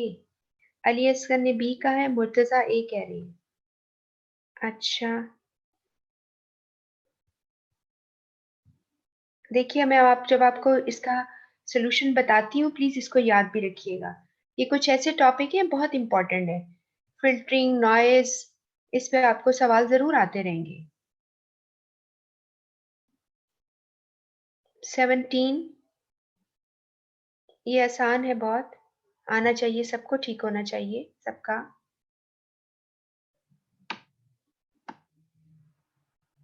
अच्छा, 16 बी कह रहे हैं मुर्तजा।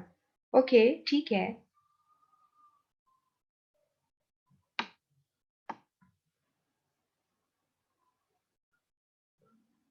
ओके, 17 कीजिए जल्दी से।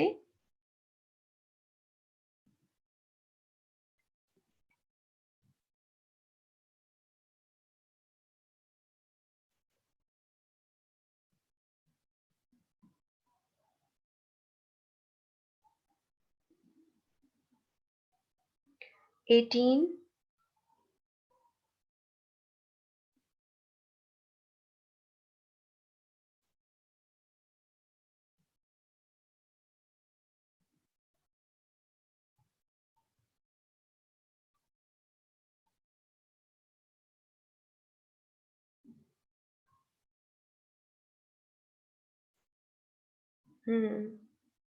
ठीक है।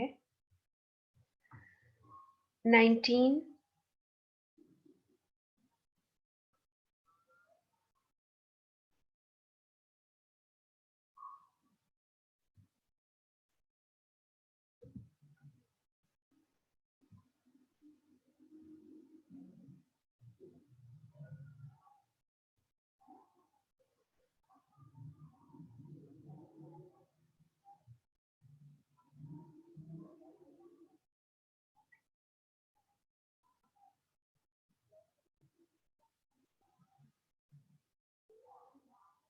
जी, आसान था सवाल बहुत ज्यादा ये। Question number 20।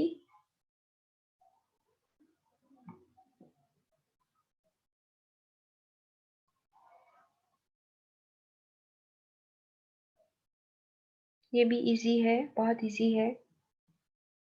जी।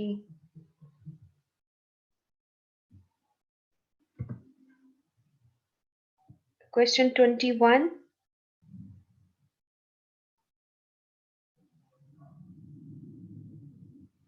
ध्यान से कीजिएगा ये।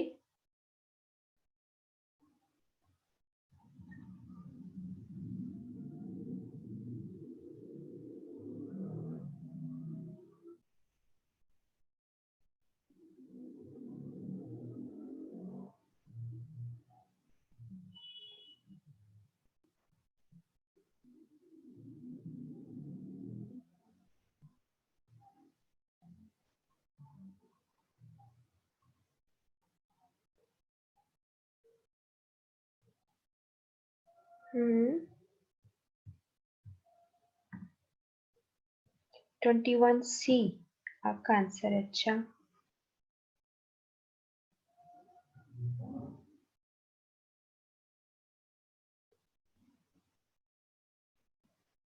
22।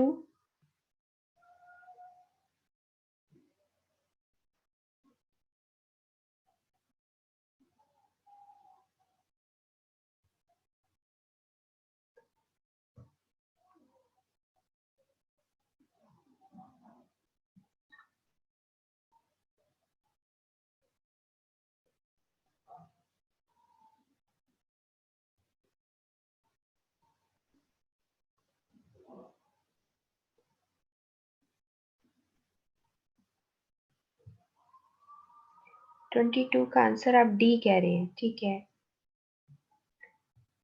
23।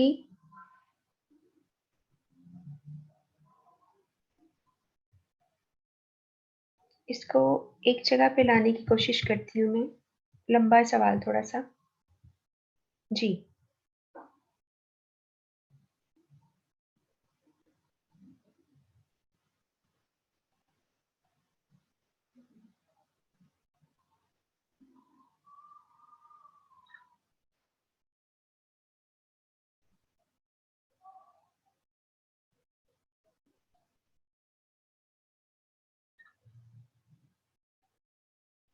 हम्म।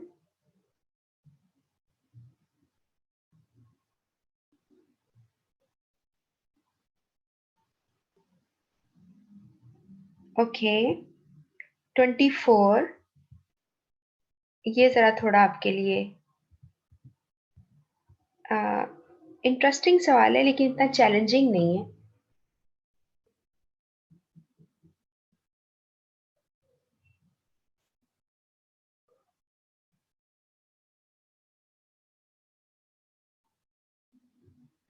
24 का आंसर।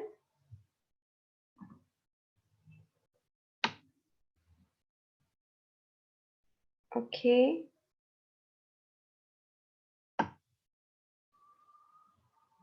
आपने, ठीक है। और दो सवाल और हैं, एक ऐसा ही एक और। ये देखिए, ध्यान से इसको पढ़िएगा, ध्यान से सवाल को।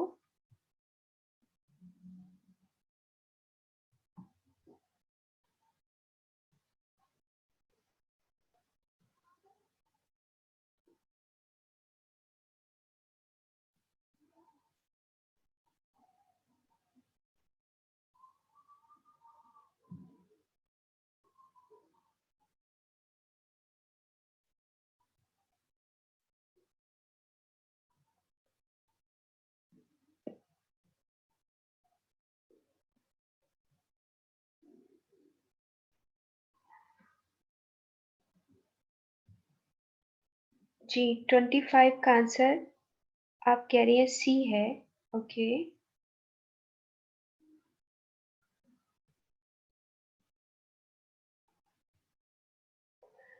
ओके, मैं अभी आपको बताती हूँ। और 26 the last question for today.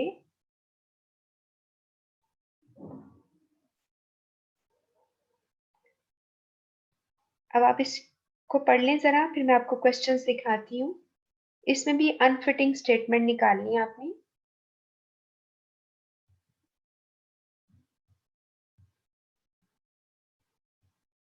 ठहरे, मैं इसको नेक्स्ट पेज पे ले जाती हूँ, फिर शायद आपको क्वेश्चन नजर आ जाए। यस।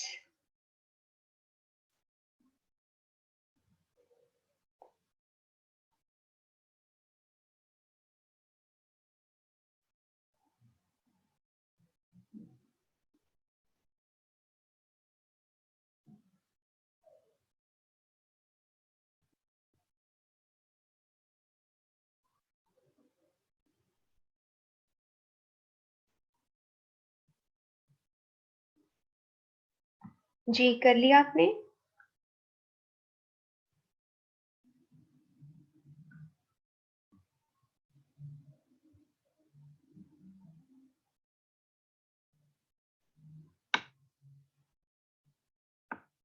जी, अलियस्कर, आपका ख्याल है 26 बी आंसर है इसका? मैं आपको इसके आंसर सब बताती हूँ, हमारे पास टाइम में से बहुत थोड़ा रह गया है। मैंने आपको लेटर्स पे गाइड करना था, वो मैं इंशाल्लाह कल कर दूंगी। लेकिन आप लोगों ने लेटर जो है वो लिखना है कल, ठीक है? वो एक आपका करंट एक सिनेरियो जो अभी आया था उसमें से आपको दे रही हूँ। जी, अभी आंसर शुरू होते हैं, हम देखते हैं। जी, पहला आपका आंसर है, उसमें ये गलत हो गया, नंबरिंग गलत हुई। बी आंसर है पहले का, ठीक है? पहले का आंसर बी हो गया। उसके बाद दूसरे का आंसर डी है, ठीक है? आपका जो ए वाला तो बहुत इजी था, ये वाला वन वाला, कि task to be accomplished within given time without deviation. Without deviation का मतलब है कि बगैर आप रास्ता अपना चेंज किए, आपने अपने ट्रैक से नहीं हटना, इसका ये मतलब है। तो आप चेन नेटवर्क में ट्रैक से नहीं हटते, एक पर्सन दूसरे को बताता है और हो जाता है। नेक्स्ट है इसका आंसर जो है, दैट इज डी आंसर। इसमें क्या था आपने कहा, स्टार पैटर्न और ऑल चैनल दोनों एक ही का नाम है, इसलिए बोथ बी एंड सी लिखा गया है। इसको ओपन पैटर्न भी कहते हैं, ठीक है? तो ये वाला is an extension of circle. Circle की एक्सटेंशन है, सर्कल में तो सारे आपस में कनेक्टेड होते हैं और ये एक दूसरे को क्रॉस करते हैं। and wield exactly the same amount of power to influence others. इसमें सारे लोग यानी एक्सरसाइज करते हैं कि यानी हर तरह की बराबर की पावर और इन्फ्लुएंस एक दूसरे को करने की। उसके बाद थर्ड जो है, इसका जो आंसर है, फिर डी है इसका आंसर। इसमें लिखा है कि क्यों डी आंसर है, क्योंकि इस सवाल को गौर से समझिए। लिखा हुआ है, इन सिचुएशंस समथिंग या some network is perceived by most of the employees as being more credible and reliable than messages sent through formal communication channel. ये बात थी जिससे आपको क्लिक होना चाहिए था कि फॉर्मल कम्युनिकेशन चैनल तो सारे लिखे हुए हैं, व्हील भी फॉर्मल है, वाई भी फॉर्मल है, ऑल चैनल भी फॉर्मल है। तो किसकी बात हम कर रहे हो? आप कर रहे हो इनफॉर्मल नेटवर्क की या ग्रेप वाइन की। तो आना था, in certain situations informal network is perceived by most of employees as being more credible and reliable than messages sent through formal communication channel by the top management। तो यहाँ पर आना था, none of the above आया है क्योंकि यहाँ पर फॉर्मल चैनल तो पहले लिखे हुए हैं, आपको इनफॉर्मल यहाँ पे लिखना था जो यहाँ पे नहीं लिखा हुआ। ठीक है, इसके बाद अगला सवाल है कि ये सवाल का जवाब, all organization rely mixture of formal informal to operate effectively, arguably formal pattern are always supplemented यानी सपोर्टेड बाय। डेटीरियोरेटेड का मतलब है किसी की ताकत कम कर देना, ऑब्टेन का मतलब है हासिल करना, एक्सक्लूड का मतलब है निकाल देना। तो सप्लीमेंटेड का मतलब है कि वो सपोर्टेड बाय इनफॉर्मल पैटर्न। ठीक है, इसके बाद आपका जो पांचवा सवाल है, मुझे पता क्या लग रहा है, मैं आपको ये 10 क्वेश्चंस अभी करा देती हूँ। ठीक है, I am left with only 3 minutes. तो आपको ये 10 सवाल करा के मैं कल आपको यहाँ से ही शुरू करा दूंगी, फिर रिवीजन करा दूंगी, फिर आपको लेटर लिखवा दूंगी। ठीक है, तो क्योंकि मैं थोड़ी सी चीजें आपसे डिस्कस भी करना चाह रही हूँ, जैसे कि स्पेशली वो सिनेरियो बेस्ड क्वेश्चन जो एंड में आए हैं। और इसमें आप में से कुछ लोग तो लाइव आप कर रहे होते हो ना, कुछ लोग जो बाद में सुनते हैं उनको फिर ये अगर लफ्जों का मतलब नहीं आता तो उनको समझ नहीं आएगी, इसलिए बेकार चला जाएगा। तो ये मैं इंशाल्लाह कल करके फिर मैं इसका सेट अलग से बना देती हूँ। एक और भी सेट आपने कहा था कि वहां पे मैं चेक कर लूंगी क्लाउड पे कौन सा सेट नहीं है, उसको मैं सारे सेट्स जो हैं रिवीजन के रख दूंगी। ठीक है, टेस्ट जो किए हुए। तो यहाँ पर आना था आर्ग्यूमेंट्स। आर्ग्यूमेंट